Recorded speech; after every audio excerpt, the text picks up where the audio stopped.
والد ماجد کا نام حضرت ابو طالب، والدہ ماجدہ حضرت فاطمہ بنت اسد رضی اللہ عنہ۔ تھوڑا سا ان کا تذکرہ پھر اپنی بات کی طرف آنا چاہوں گا۔ آپ کے والد ماجد حضرت ابو طالب رسول اللہ صلی اللہ علیہ وسلم کے چچا جان، اور رسول اللہ صلی اللہ علیہ وسلم فرمایا کرتے تھے کہ میرے چچا جان کے مجھ پر بہت زیادہ احسانات ہیں، بہت زیادہ احسانات۔ رسول اللہ صلی اللہ علیہ وآلہ وسلم فرمایا کرتے تھے مجھ پر ابو طالب کے بہت زیادہ احسانات کہ میں پیدا ہوا والد کا سایہ نہیں، عمر 6 سال ہوئی والدہ کا سایہ بھی سر سے اٹھ گیا، عمر 8 سال ہوئی دادا جان بھی دعوے مفارقت دے گئے، 8 سال سے لے کر اس کے بعد رسول اللہ صلی اللہ علیہ وسلم چچا جان حضرت ابو طالب کے زیر کفالت رہے، ان کی تعلیم و تربیت میں رہے، اتنا ایسا۔ اور حضرت ابو طالب ایک موقع ایسا آیا، مشرکین مکہ حضرت ابو طالب کے پاس آئے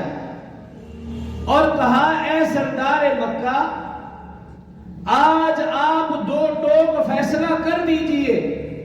یا تو آپ ہمارا ساتھ دیں یا پھر اپنے بھتیجے کا ساتھ دیں۔ رسول اللہ صلی اللہ علیہ وسلم جب تبلیغ کرتے تھے تو ان کے لیے سب سے بڑا سہارا اللہ کے بعد وہ حضرت ابو طالب تھے، تو مشرکین مکہ جمع ہوئے اور آ کر سردار مکہ سے درخواست کی اے سردار مکہ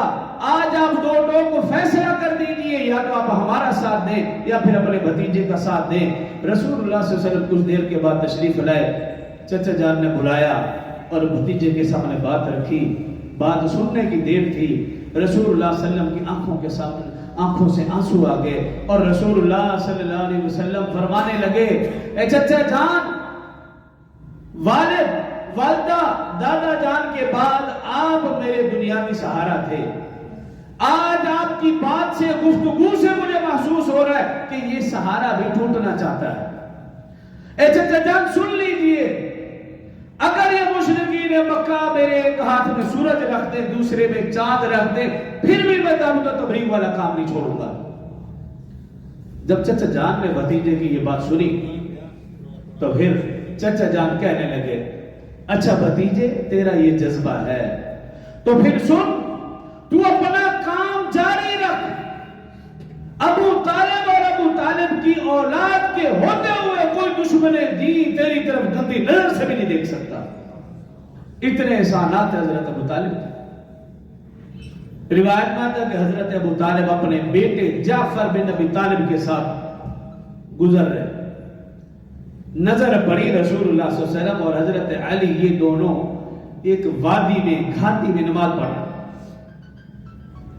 نظر پڑی حضرت ابو طالب نے جب دیکھا رسول اللہ صلی اللہ علیہ وسلم اور اپنے بیٹے علی کو، تو روایات میں آتا ہے کہ اپنے بیٹے جعفر سے کہا اے جعفر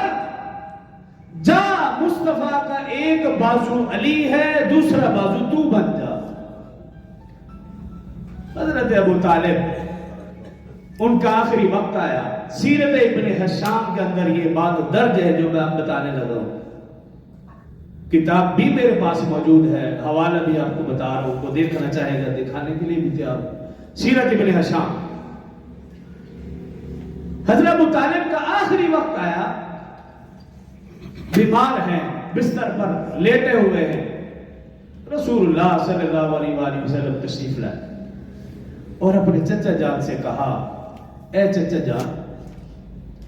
آپ میرے کان میں کلمہ پڑھ دیجئے، قیامت والے دن میں اللہ کے سامنے آپ کے ایمان کی گواہی دوں گا۔ حضرت ابو طالب نے نظر دوڑائی، دیکھا سرداران مکہ، قریش مکہ، ابو جہل، ابو سفیان، عتبہ، عتیبہ، شیبہ، خلف، سارے لین میں سرداران بیٹھے ہیں۔ نظر دوڑانے کے بعد کہا اے بھتیجے اگر میں کلمہ پڑھوں تو یہ سرداران مکہ کیا کہیں گے کہ ابو طالب نے موت کے ڈر سے کلمہ پڑھ لیا؟